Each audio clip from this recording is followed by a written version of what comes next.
নমস্কাৰ অসমবাসী ৰাইজ, ৰুদ্ৰ অসম পেজলৈ আন্তৰিক স্বাগতম জনাইছোঁ। আজি আপোনালোকক মই এটা ফলকৰ কাষত থিয় হৈ আছোঁ। আপোনালোকে দেখিছে ফলকটোক আপোনালোকে দৃষ্টি নিক্ষেপ কৰক আৰু চাওক। এয়া হৈছে সদ্ভাৱনা মণ্ডপ। মোৰ অঞ্চলত এটি বৃহত্তৰ এটি প্ৰজেক্ট বুলি কৈছোঁ। এই প্ৰজেক্টটো নিৰ্মাণ হৈছিলে আৰু সেই প্ৰজেক্টটো বৰ্তমান এটা অলৌকিক দিশত অগ্ৰসৰ হৈছে আৰু ইতিমধ্যে সেই প্ৰজেক্টটোত আমাৰ অঞ্চলৰ বাবে এটি সুন্দৰ অনুষ্ঠান হৈ গঢ় উঠিছে। আজি মই আপোনালোকক দেখাইছোঁ। দেখিছে এয়া নীলা টিং লগাই থকা এটা বৃহৎ ডাঙৰ এটি ঘৰ আপোনালোকে দেখিছে। এয়া হৈছে সদ্ভাৱনা মণ্ডপ। এয়া সদ্ভাৱনা মণ্ডপ মোৰ অঞ্চলত এনেদৰে নিৰ্মাণ কৰা হৈছে। মোৰ অঞ্চলত মানে আমাৰ অঞ্চলত এয়া বিহালী সমষ্টিত বুঢ়ীগাং গাঁও পঞ্চায়ত অন্তৰ্গত 2 নং বালিপুখুৰী গাঁৱত এই প্ৰজেক্টটো হৈছে আৰু সেই প্ৰজেক্টটোৰ নাম হৈছে সদ্ভাৱনা মণ্ডপ। আহক মই সেই সদ্ভাৱনা মণ্ডপ দেখাওঁ। সেই সদ্ভাৱনা মণ্ডপত বিভিন্ন অনুষ্ঠান প্ৰতিষ্ঠানৰ ইয়াত মিটিং ধৰক বা বিয়া সভা এই অনুষ্ঠানত কৰা হ'ব আৰু আপোনালোকৰ সুবিধাৰ বাবে। ইয়াত বিয়া অলৰেডি এখন বিয়া, প্ৰথমটো বিয়া ইয়াত হৈ গৈছে এই অনুষ্ঠানত। এয়া হৈছে সদ্ভাৱনা মণ্ডপ। এয়া আপোনালোকক দেখাইছোঁ। গণেশে কেমেৰাটো চাৰিওপিনে ঘূৰাই দিব। এয়া হৈছে সদ্ভাৱনা মণ্ডপ। আপোনালোকক দেখাইছোঁ। ইয়াত আপোনালোকে কোনো ৰাজনীতি ইতিবাচক চিন্তাৰে নহয়, এনেকুৱা কাম কৰিব লাগে। এইটো হৈছে কাম, এইটো হৈছে কৰ্মজীৱী সমাজৰ বাবে সেই অনুষ্ঠানটো সমাজৰ বাবে ইয়াত প্ৰজ্বলিত কৰা হৈছে। এয়া হৈছে সদ্ভাৱনা মণ্ডপ। আপোনালোকক দেখাম মই সদ্ভাৱনা মণ্ডপৰ ওচৰত গৈ থিয় হৈ পেলাই কিছু কথা আপোনালোকৰ মাজত কম আজি। আহক সদ্ভাৱনা মণ্ডপটো পৰিদৰ্শন কৰোঁ। এইটো হৈছে সদ্ভাৱনা মণ্ডপ। এয়া হৈছে সদ্ভাৱনা মণ্ডপ। আপোনালোকক সাজ ভৰাইছোঁ। এয়া বালিপুখুৰী অঞ্চলৰ বুঢ়ীগাং গাঁও পঞ্চায়তৰ 2 নং বালিপুখুৰীত এই সদ্ভাৱনা মণ্ডপ নিৰ্মিত হৈছে আৰু এই সদ্ভাৱনা মণ্ডপত ইতিমধ্যে এখন বিয়া ইয়াত খুব সুন্দৰভাৱে এখন বিয়া ইয়াত হৈ গৈছে অলৰেডি আমাৰ অঞ্চলৰ জীয়ৰীৰ। গতিকে চাওক, এই মণ্ডপত এয়া চৰকাৰে নিৰ্মিত কৰা সেই মণ্ডপ।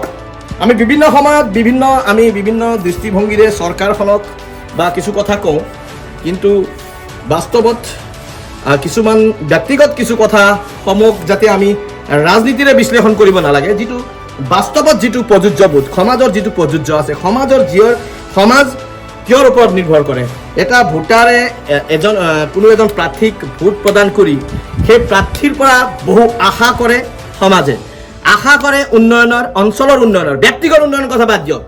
ব্যক্তিগত উন্নয়নৰ কথা বাদ দিয়ক। ব্যক্তিগত যিবিলাক উন্নয়নৰ, এইটো ব্যক্তিগত যদি আপুনি কিবা পাইছে বা আপুনি কিবা জব কাৰ্ডৰ টকা সোমাইছে, আপুনি ওলাবলৈ গৈছে, আধা তাক দিছে, আধা তাক দিয়ে, এইবিলাক কথা বাদ দিয়ক। কিন্তু সমাজৰ প্ৰযোজ্যবোধ, যিটো সমাজৰ কাৰণে আপুনি কৰিব, সমাজৰ প্ৰযোজ্যবোধৰ এটি আহিলা সুন্দৰ নিদৰ্শন মই আপোনালোকক দেখাইছোঁ। এয়া হৈছে সদ্ভাৱনা মণ্ডপ। খুব সুন্দৰ বৃহৎ, প্ৰায় 1-2 বিঘা মাটিত ইয়াত সংৰক্ষিত হৈ আছে। 2-3 বিঘা মাটি প্ৰায় ইয়াত আগুৰিত ইয়াত নিৰ্মিত কৰা হৈছে। ইয়াত খুব সুন্দৰ এটা মিটিঙৰ পৰা আদি কৰি বিভিন্ন সভা সমিতিৰ পৰা আদি কৰি ইয়াত আপোনাৰ অঞ্চলৰ আপোনাৰ প্ৰযোজ্য বুদ্ধি বিয়া সভাও ইয়াত অনুষ্ঠিত কৰা হয়। আৰু গতিকে এই মণ্ডপত কিন্তু এটা নিজস্ব এটা পাৰিতোষিক দি ইয়াত আপুনি যদি এটা বিবাহ ভৱনত যদি আপুনি বিয়া পাতিব যায়, নহ'লে তাত এটা উন্নত মানৰ এটা পাৰিতোষিক দিবলগীয়া হয়। কিন্তু ইয়াত যিটো আমাৰ এয়া সদ্ভাৱনা মণ্ডপত ইয়াত তেনেধৰণৰ কোনো ডিমাণ্ড নাই। আপোনাৰ খুব কম খৰচত এই সদ্ভাৱনা মণ্ডপত আপোনাৰ ল'ৰাৰ বা আপোনাৰ জীয়ৰীৰ বা আপুনি সভা সমিতি ইয়াত পাতিব পাৰে আৰু বিয়াও পাতিব পাৰে। গতিকে আপোনালোকক দেখাইছোঁ এয়া সদ্ভাৱনা মণ্ডপ। গণেশ অলপ পিছফাল গৈ চাৰে ইয়াৰ চাৰিওপিনে সামগ্ৰিক পৰিৱেশ দেখাবৰ কাৰণে মই গণেশক কৈছোঁ।